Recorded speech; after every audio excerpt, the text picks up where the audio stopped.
Durga, Gurudev, the Lord have a God,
আজিৰ পৰা তুমি ধ্ৰুৱৰ লগতে থাকিবা আৰু মই দুজনকে শিহৰি গীত গাম। ধ্ৰুৱ বালকক মাতৃৰ লগত পৰিচয় কৰি দিয়াগৈ আৰু ময়ো যাওঁ নিজ কৰ্তব্য ময়ো অগ্ৰসৰ।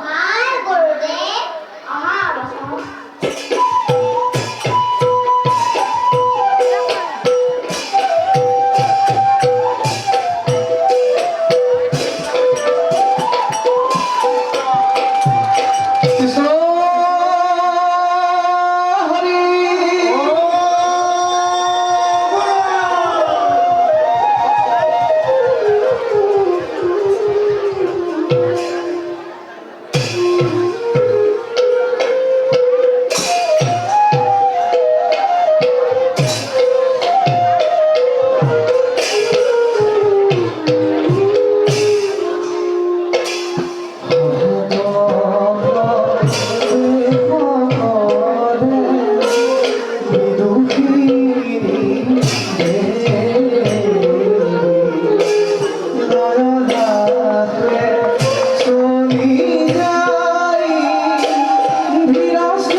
অবশ্যই নাৰী হত্যা মহাপাপ সংগ্ৰহ কৰা মোক কথা নিদিব দেৱৰতী এই পিঠাচিনিয়ে সকলো অনৰ্থকাৰ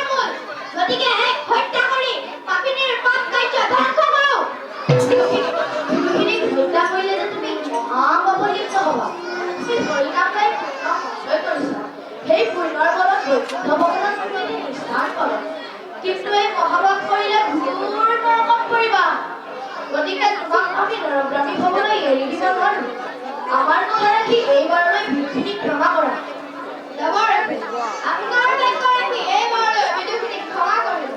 ভৱিষ্যতে যদি তেনে কাৰ্য কৰে তোমাৰ, তেন্তে মই নকৰিম ক্ষমা। মই এতিয়া আহিলোঁ দেৱৰূপী।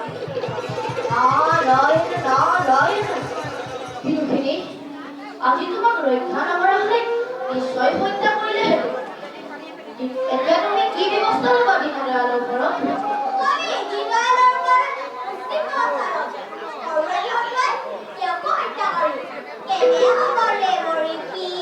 হত্যা কৰাতকৈ মোৰ ওচৰত এটা উপায় আছে মোৰ ওচৰত এটা ঔষধো আছে সেই ঔষধ যদি ভক্ত দীনদয়ালক ভক্ষণ কৰাব পাৰা তেন্তে দীনদয়াল উন্মাদ হৈ পৰিব আৰু তেতিয়া তুমি দীনদয়ালক খেলৰ পুতলাৰ দৰে নচুৱাই থাকিব পাৰিবা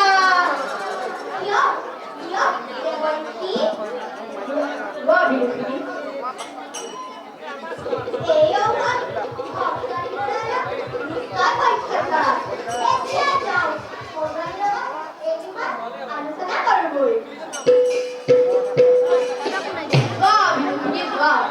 কালৰ ওপৰত যদি কোনোবাই বিজয় পায় ৰাখে কৰি মাৰে কোনে মাৰে কৰি ৰাখে কোনে কৃষ্ণ হৰি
যিমানেই সুধি চকুৰ আগৰ পৰা আঁতৰাই ৰাখিবলৈ চেষ্টা কৰিছো সকলো চেষ্টা বিফল হৈ গৈছে আজি পৰ্যন্ত মহাৰাজে যদি শুনিতে ৰামৰ মন্ত্ৰীত্বৰ পৰা বাহিৰ কৰি দিলে আজি দেখি বাৰু ৰজাই পুলিটিক ৰাজ্যৰ ব্যৱস্থা জীয়াই দিয়ে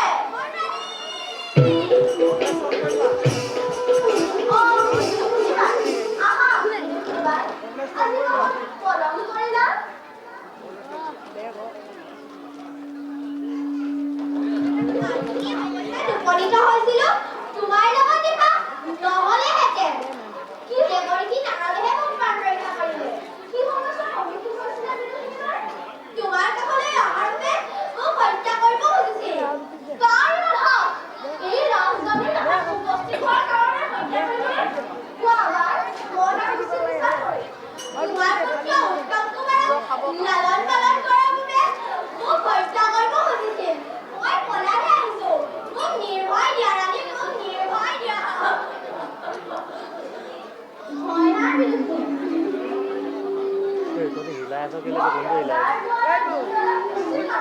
আছো কি কৰিব যোৱা, এতিয়া সন্ধিয়া হ'ল। ময়ো যাওঁ সমিতিৰ কাৰ্যৰ কথা এটা তোমাৰ চিন্তা কৰিব। ব'লক ৰাণী।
আজি সকলো চিন্তা সকলো শক্তিয়ে মিছা চন্দ্ৰপ্ৰভাৰ ৰূপত মুগ্ধ হৈ চন্দ্ৰপ্ৰভা মধুৰ পৰা আজি পৰ্যন্ত লাভ কৰিব নাই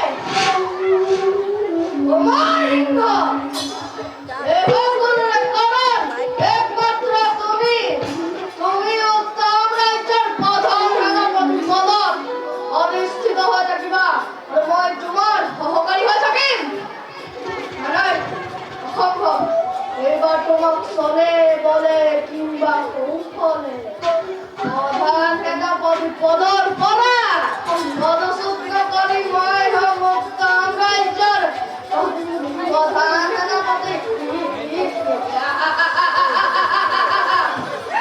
আৰু এয়াই হ'ব চবন সিংহৰ সংকল্প সংকল্প সংকল্প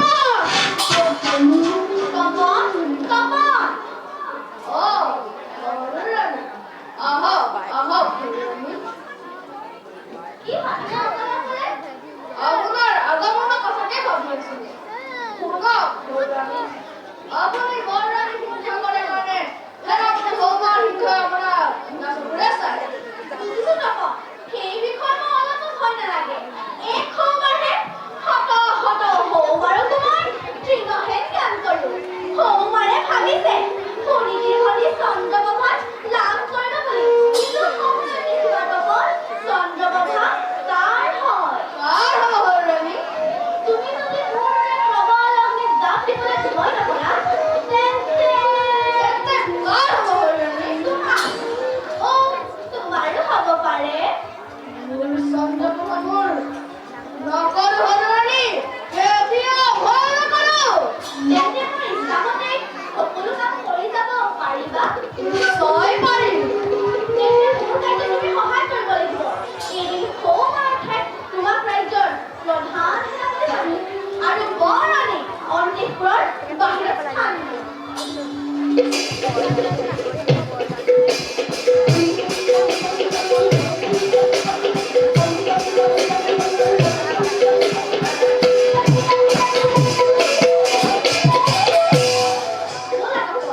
আমাৰ কাম সমাধান কৰিবলৈ ৰাজ দৰবাৰ ব'লা বৰৰাণী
সৈন্য পৰিচালনাৰ ক্ষেত্ৰত কিছু লোকনীয় কাম হাতত লৈছে।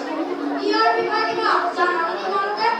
স্তম্ভৰ সিংহ সৈন্যবৰ্গৰ ওপৰত আমাৰ অভিযুক্ত নহয়। এই আমাৰ স্তম্ভৰ সিংহ সৈন্য বাহিনীৰ মাজত চলা মনোমালিন্যবোৰ গুচাবলৈ অশেষ চেষ্টা চলাইছোঁ। বেছ সুন্দৰ। এইদৰে সৰু সৰু বিবাদবোৰ নিজৰ ভিতৰতে সমাধান কৰি সৈন্য শিবিৰৰ মংগল সাধন কৰিব। সৈন্য শিবিৰৰ মংগল সাধন কৰিব। আপুনি যাৰ ওপৰত প্ৰথম মনোবল অৰ্পণ কৰিছে, ভাবিছেনে মহাৰাজ তেওঁৰ দ্বাৰা এই কাৰ্য সম্পূৰ্ণ হ'ব? এই কি তপন? এয়া তোমাৰ কেনেটো ঘৰ? ৰজাৰ বিনামূলীৰ উপস্থিত হৈ কি ৰাইজৰ তুমি মোক দোষাৰোপ কৰিছা? মহাৰাজ, এই হোমৰ সিংহই ৰাজ্যৰ অমংগলৰ কাৰণে যি ষড়যন্ত্ৰ কৰিছে ঘোষণা, এই কথা মই ভালদৰে জানো। মহাৰাজ, আপোনাক সহ্য কৰি আপোনাৰ ৰাজসিংহাসন হস্তগত কৰাৰ চেষ্টা কৰিছে। এই কি তপন? ইমান অন্যায়, ইমান অসত্য কথা মহাৰাজৰ আগত প্ৰকাশ কৰিছা।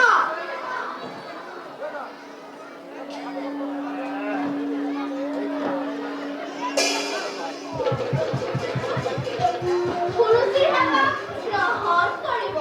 উঠা ৰাণী, কিবা হেতু আকস্মিকভাৱে উপস্থিত হ'লা ৰাজকুমাৰজী।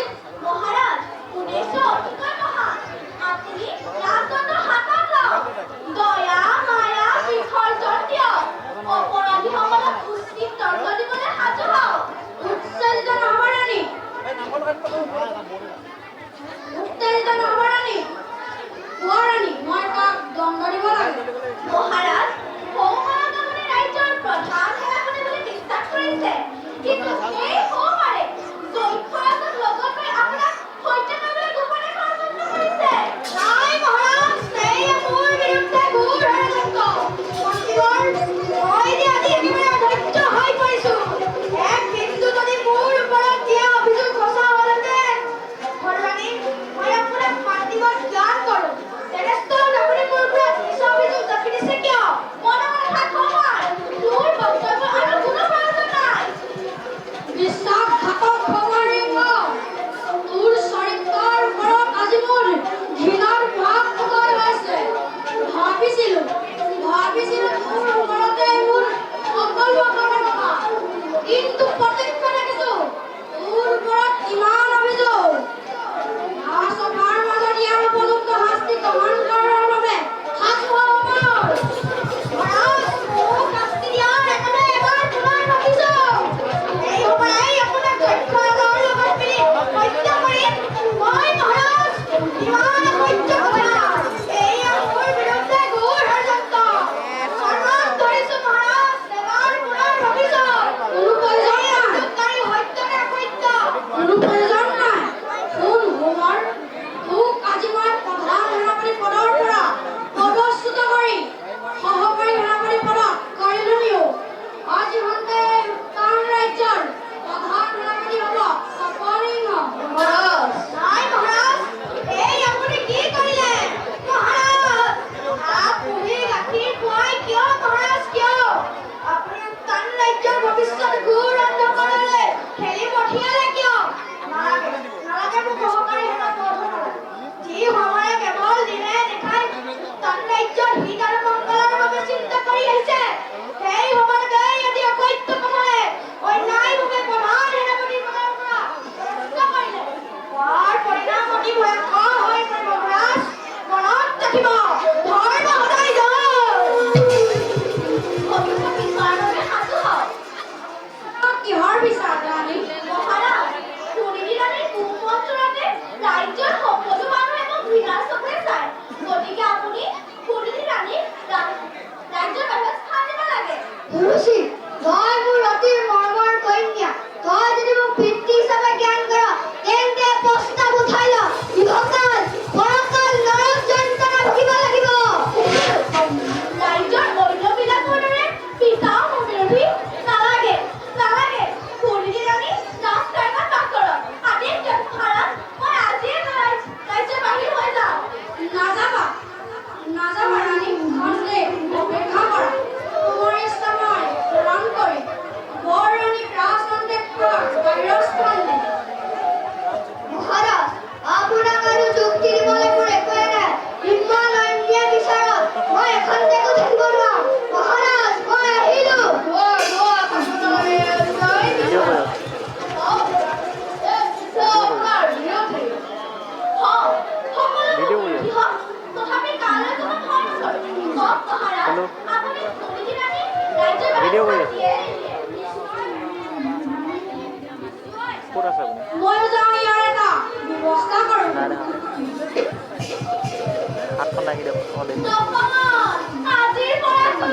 আজিৰ পৰা মই উত্তম ৰাজ্যৰ প্ৰধান সেনাপতি আৰু আজিৰ পৰা আপুনি আৰু মই হ'ম উত্তম ৰাজ্যৰ ৰাজশ্ৰী ব'লা কপল সিংহ ব'লা বেৰাবি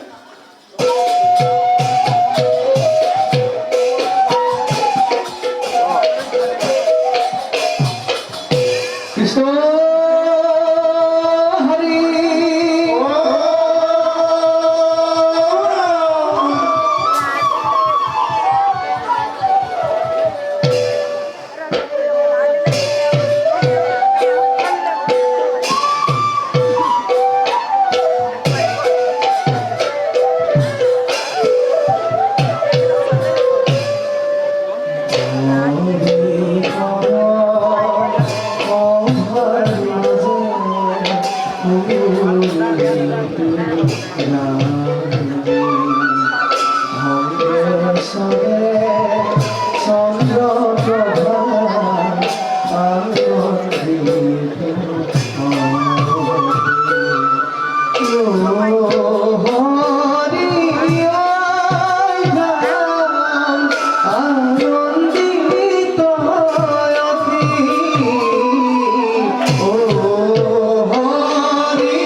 আজি মই যাক ৰাজ্যৰ পৰা বাহিৰ কৰিবলৈ আহিছোঁ ই যে কিমান সুন্দৰ কৰ্তব্যত অগ্ৰগামী ৰাণী ৰাণী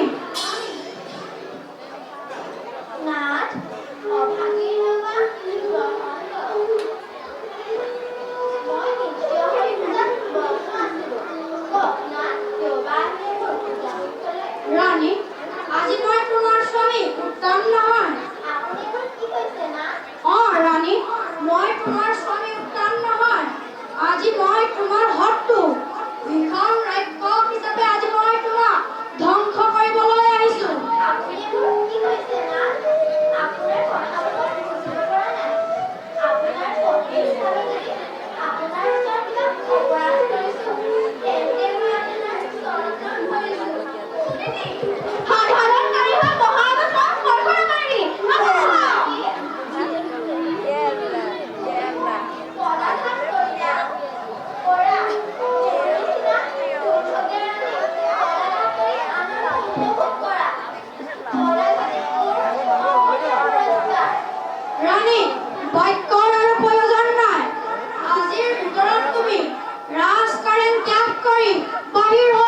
আৰু